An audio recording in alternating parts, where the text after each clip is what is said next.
Hello, gorgeous souls. I'm Michelle Rosetta, and this is Stories Not to Take to the Grave, a podcast inspired by the rich sharing of traditional wisdom and know-how with storytelling. I believe the remedy our communities deeply require for health and well-being is rooted in our own authentic and unedited tales. Some of what we fear to speak or that which is seemingly mundane to us is exactly what those around us may need to hear in the way we speak our truth. I am a mother of 4, an entrepreneur, and a clinical herbalist. Plant medicine being one of the modalities I work with to assist my community. I have the tendency to make questionable choices, jump off things I shouldn't, along with the uncanny ability to turn it around to land on my feet. It is not only in victory that deep healing lies, but also in our mishaps and trials. Independently and with guests, we will cover topics to support our sovereign journeys to our best versions of wellness. I am not a doctor, and clinical herbalists are not licensed in Canada. Anything discussed pertaining to plants, protocols, and health in general are for educational purposes only. Every body is different. What works for one may not be the answer for another. It is your responsibility and duty to decide whether a course of action recommended to you, no matter it be by your family doctor or natural practitioner, is right for you. During this podcast, we will grow our personal discernment abilities and learn to take off the layers covering the self that lies within, so we may listen in a more profound way. So, let's roll up our proverbial sleeves, start digging, and get down and dirty with everything that makes us already fabulous and on our way up. And, of course, please subscribe, share, and leave a review if you enjoy this content. Let's get digging. In this titillating true story, I give an account of the comical time I was accused of witchcraft and the realizations it gave me about the lingering, tainted view of the divine feminine in the collective conscious. I share my current existential challenge, and I ponder if these differing ideas of the world can coexist at all, or is the forced removal required of one narrative so as to ensure the survival of the other? Or is it that we are working on a new narrative of the world altogether? I discuss the plant allies that came out of my destroyed herbal garden to ultimately have my back in what I learned. I also incorrectly stated that I introduced the characters of the downstairs neighbors in episode 3, but it was in fact in episode 2. So here we go. I am going to try something different for this podcast video. I want to practice removing the likes, rights, and as you knows, so as to not take away from the narrative. It very much appears as a verbal virus that has infiltrated our language, and I really do not appreciate hearing it from myself. That is inasmuch that germ theory has merit, I suppose. I felt perhaps a practice round, as if I'm reading from a storybook, may be helpful and still on theme. If it does not work, then I can go back to the intro with improv. Let's pretend I opened a large, ornate storybook with a 13-page story. It's a cold and blustery October 31st, and there is a crackling fire on my right-hand side. In light of being authentic about my journey, I am going to tell you I may be in an existential rough patch. Extremes of dichotomy, one could say. My mornings at present begin with Louise Hay, affirmations, and then delve into the fallen goddess scenario as presented by John Lamb Lash. I cannot comment at this preliminary onset, as I am attempting to catch up on more than several thousands of years of gnosis material. What is wonderful about our human experience is that we can try on new storylines and play with it. I've only begun to dig.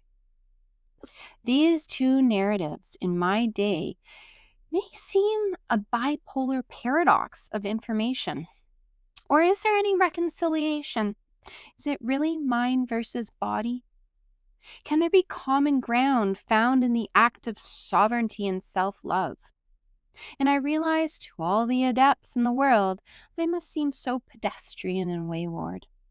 But I'm going to congratulate myself for ripping off the blindfold and stumbling forth, even if groping. At the very least, I am groping. As long as it is not towards another person, then I think we can all innocently grope away. I was speaking earlier today to a fellow entrepreneurial colleague from my marketplace about our upcoming theme for a recording on starting where we are at and the shame and lack of self-love associated with this topic. We recognized during this conversation that we may very well be starting out down a new road not yet paved. If we have been doing the work and showing up for self, and this is where we are, then this must be where we're supposed to be. Judging ourselves based on the societal expectations of a worldview that is passing away is not congruent to our mission as activators of a fresh narrative. Potentially, in the theme of what Mr. Lash calls a meta-narrative, we are turning up with shovels in hand to assist in making way for an undetermined road. If this is true, then we are not presenting in the fashion currently deemed as successful, acknowledgeable, or worthy of praise. We are at the beginning of digging the path. We are muddy, exhausted, and in work clothes. This is where we take what has been learned from the past and apply it to a novel terrain, wherein we may have to throw out what no longer serves and learn new skills to lay groundwork, build bridges, and harmoniously clear pathways that work with our ability to use our faculties as humans in greater ways and respect the body of our Mother Earth. Once again, I am drinking an infusion from my little herbal garden, including 2 new plants that will have a part in my simple story to come. These being Artemisia vulgaris, mugwort, and Artemisia ludoviciana, white sagebrush, both a part of the Artemisia family and of whom I consider wizened grandmothers. The etymology sources I found on the origin of the word Artemisia traces back to New Latin, derived from Latin Artemisia, which in turn comes from ancient Greek Artemisia, named after Artemis, the goddess of the hunt and wilderness. And based upon this etymology, it is no wonder, wherein I had previously discussed Leonora's cardiaca motherwort, who seems like a gorgeous grandma who just wraps you in her bosom. Mugwort and white sagebrush are not the tea and cookie kind of making grandmas. These grandmas come after you with a broom and remind you what's what. Mugwort is a well-known herb from British and Irish folklore, often associated with the workings of the quote-unquote witch, and in the enhancement of dreaming, protecting from evil spirits, connecting with deities, and honoring the underworld. Nonetheless, she is not a forgotten character in a myth, as she is known via medical study to boost energy, calm the nerves, support digestion, relieve itching, inflammation, and pain. Not only does this story include her, but it also makes her a perfect ally to help with the telling of this tale. Our second herbal ally included in this narrative is white sagebrush. White sage or sagebrush is native to Canada, the United States, and Mexico. She is well known for significant ceremonial importance among indigenous cultures for cleansing the body and spaces of unfavorable spirits and influences. And no one else I know is going to say unfavorable, but I like saying unfavorable rather than bad. Traditionally, she was called on to aid with stomach aches, headaches, and sinus issues. Documented herbal actions confirm she is antimicrobial, antibacterial, a vulnerary wound healer, and a very good pain reliever. In afterthought, I was somewhat taken aback with how I had 3 grandmothers from differing continents show up for me in this story. Moving along, as in all good stories, there must be a quality of struggle or battle, or how boring would it be? And how much gratitude do I have now for our past downstairs neighbors that have gave me so much material to work with for years? In this titillating tale, my downstairs neighbors, the terror that lived beneath me, introduced in episode 3, once again play a part, who I am very pleased to say, even though they offered me so much sustenance upon which to think, have moved on with their lessons to someone else's world. This story starts upon moving into a certain abode in an undisclosed realm of silent upheaval and dark illusion.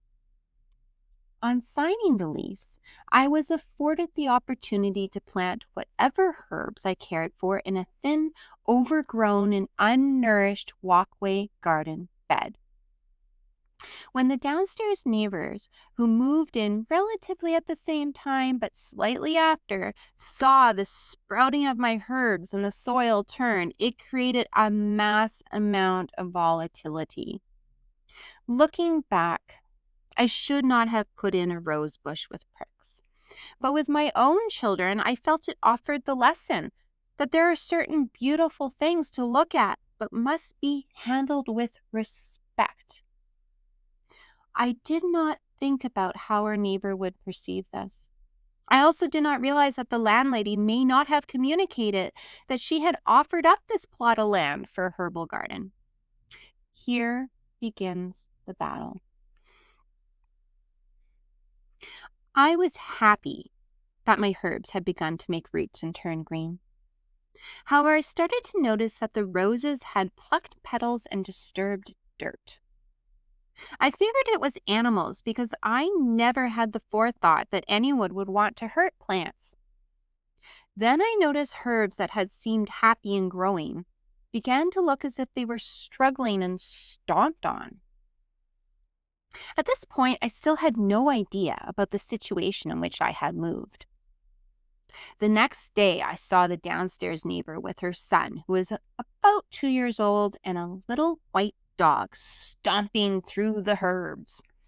And she was instructing the little guy how to pluck them from their roots and use the heel of his shoe to push them into the ground. I realized this was not going to be a battle won with overt aggression. So when I had the chance, I asked the neighbor, who had not come to me yet to discuss her feelings, whether she would also like to use the garden. Her face distorted into a grimace as she stated something along the line of, "It's the principle. You should have left it for me." I did reflect on this, and I realized I did not know if the landlady had in fact stated she had given me the go-ahead on using this garden. So I asked her if we could share the garden, with which she retorted, "Whatever." So I moved my herbal fledglings to one end of the garden and left the other half for her, and moved my rose bush up to the balcony, thinking potentially it was not good thinking in the first place. I was really hoping that we would be able to collaborate on this garden, and it may give us some common ground. However, that is not what happened, of course. In the days to come, she did not plant on her side, but most definitely continued to stomp on mine. It was nonetheless when I went away for 3 days and came back that I saw the potential of her carnage. The soil smelled of chemicals and bleach. Every one of my herbs had turned black, seemingly overnight. I realized the neighbor had succeeded in what she had wished and killed most of my herbs. I, however, did not say anything to her. I quietly tried to salvage what I could and carried the delicate dying bodies upstairs to the balcony. There was growth, but not really a resurrection to speak of. The rose bush was quite happy, however. In the days to come, she would look at me with satisfaction as if she was ready for confrontation. But I continued on with my day. I thought if she wanted the soil, she could have it and do as she wished. I retreated my whole presence, having nothing to do with that area of the house, and made the best of my space up by the trees. The more I ignored her actions, the worse the acts of neglect got. Over time, more property was damaged. Writing was on the walls, trash began to litter the walkway, and all vegetation was plucked and crushed from every visible corner. Even the nutrient-deficient lawn grass that took over spaces that had been used for a vegetable garden were brown and torn. It became a dirty playground, muddy, desolate, and without much life to speak of. I could see her watching me from her window, waiting, and I would just walk over it. I accepted this may be an experience of letting go, so I grew my little garden as best as I could in my own space in the upper level of the house. Onwards we went, each day a new venture into the antics of the downstairs neighbor. With all things considered, I went about my day, skirting her traps and avoiding her bombs with little conflict. Then came one special day that began the next chapter of this saga. I was getting ready for an online meeting. I was late, running around in my underwear. She started banging on the door. I had stopped answering these calls for attention a while back, but the banging would not cease. And I had a meeting starting in 10 minutes. I tried to think of something that would chase her away, given her peculiar disposition, or perhaps any neighbor's disposition. At that moment, I did not find clothes to throw on. I raced down the steps and swung open the door. I was in my bra and underwear. She stumbled back with her jaw slacked. I stood there and said in a rushed but calm tone, "How can I help you?" She started screaming to her man behind her unit door. "She doesn't have any clothes on. Oh my God, she only has her panties on. I'm so grossed out." I asked her again if she had anything to discuss because I was late and clearly not ready for my meeting. She looked like she was going to cry. I shut my door. There was quiet in the house for that day. I could feel her going back in her mind to try to make sense of what happened. I thought maybe my action of shock and rebellion had brought some type of end to this battle. A battle, no doubt, that I recognized was, whether she knew it or not, for the power over the frequency of the house. A week passed and my daughter flew in to visit. She had to take a late flight and we did not get home until the wee hours of the morning. Of course, we had to bring a suitcase with humans up our flight of stairs, which is over the downstairs neighbor's unit. There was no other choice for entry into the home. I assumed there would be blood to pay the next day, but it was late, and I decided to tell my daughter about the rules of conduct and active quiet in the house the following morning. I never got a chance. The next morning, as my daughter was waking around 8 a.m., she rolled her brother's basketball out of the way, and it did make a bang on the floor. Half an hour later, we received a firm, authoritative knock on the door. I head down the flight of stairs to open the door. It is a police officer, citing there had been a noise complaint about banging on the floor. My daughter, who had no prior knowledge of the current circumstances, stood and looked at the officer with disbelief that this was a thing and that officers showed up for a bang on the floor. I dealt with the officer and closed the door. No charges for a ball rolling across the floor. How fortunate. But this is not the fun part. I heard a tortured screech through the door. But she's a witch. You have to do something. She's demonic. I'm a Christian. You don't know what she's doing with those plants upstairs. I was shocked, and then I was sad. In that moment, I realized the idea of a woman who can live on her own, work with plants, and may show up in her underwear, if perturbed, still equated to witchcraft, somewhere deep in the collective conscience. It felt crazy to me. But then I began to think about it. And I thought of all the times people joked about my witchy ways or unconventional life. I personally do not like the title of witch, regardless of origin. I realize that it has also become a movement to take back power over the term in divine feminine circles. But for me, I do not personally resonate with it. To me, and from what I have observed over the years of self-study, is that in many cases, this is the archetype of wise woman being replaced with witch to demonize and subjugate. It is so disturbing when we really think on it, that the woman who knew how to stand in her power and aid her community with plant wisdom and otherwise became the witch.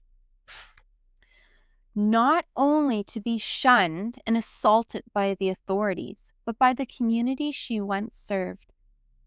And how absolutely woeful that this belief system still lingers in the collective today. Not to mention, when I began to contemplate this more fully, how men often misinterpreted my life choices, also equating to being loose or explorative sexually. Because I do not live within the status quo and made the choices I have, which were not the easy choices, does not make me unconventional in my sexual preferences.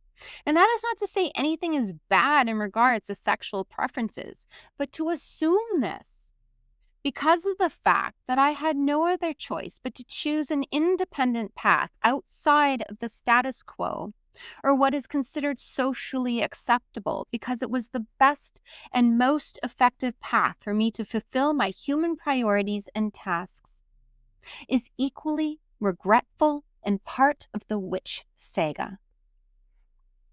During an essay for my clinical herbalist program with the Elderberry Academy of Herbal Medicine and Marianne Beacon, I became very aware of this transition of wise woman to witch. I titled the essay, Out of the Abbey and Into the Woods, a brief review of the history of the herbalist during the early modern period. I argued that many of our women mystics were forced to seek refuge in the confines of abbey walls as to not be disposed of due to heretical acts. On page 2, within the intro, I wrote, "The church has a long history of appropriating into the holy patriarchal trinity woman's ability to manifest physical creation and the special relationship this bestows onto her to convene with spirit and nature.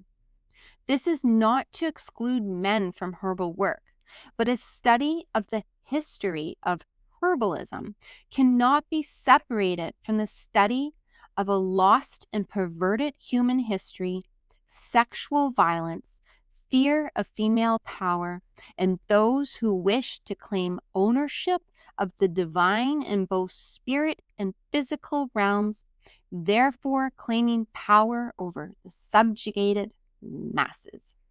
This essay will briefly discuss the life of Hildegard of Bingen, the witch hunts of the early modern period, and how herbs may hold the scripture to our lost history. If anyone wants to read my essay for shits and giggles, I put instructions in the episode summary notes on how you can acquire this tantalizing script for a nominal fee of 99 cents.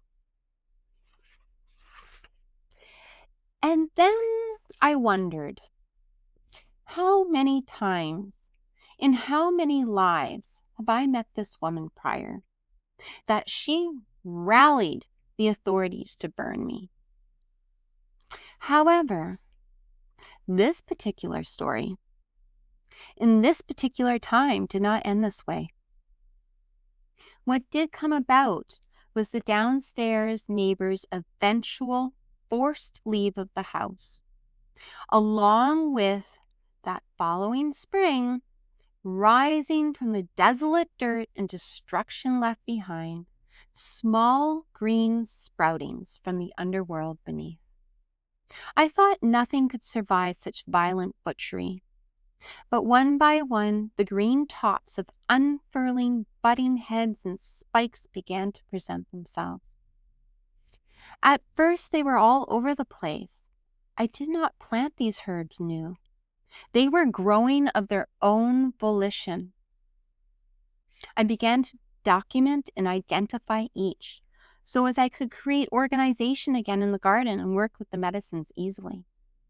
These gorgeous natural designs had survived out of sheer divine resilience and were waiting for a break in the assault to raise their heads into the light once again.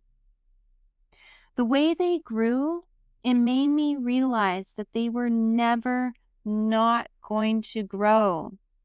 They were simply waiting for an amicable environment to sprout in. Amidst many other returning plant allies to this small herbal garden, mugwort grew to the furthest end by the entry to the pathway, while motherwort took the middle ground, and to my surprise, what I thought was California mugwort growing all around my door on both sides in massive abundance was actually white sagebrush. I did not realize this until one of my friends who wanted to go medicine picking found out that white sagebrush did not grow in this area. I was feeling let down when I found this out. Then, when I was sitting on my door stoop, for some reason I looked over and saw what I did not see prior. That these vibrant, abundant clusters of bodies lined up like little army platoons by my door, and were not California mugwort, but in fact white sagebrush the whole time.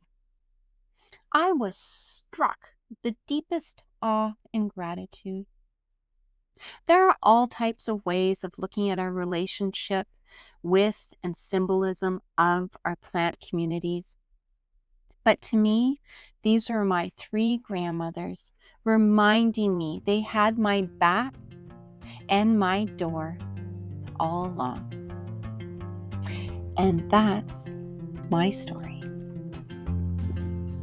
Thank you so much for dropping by Stories Not to Take to the Grave. I hope you feel inspired to take more time to listen to your own internal wisdom and to find the courage to share your story. If you like this content, please share, subscribe, and I would be ever so grateful if you took the time to leave a review. Until next time, keep on digging.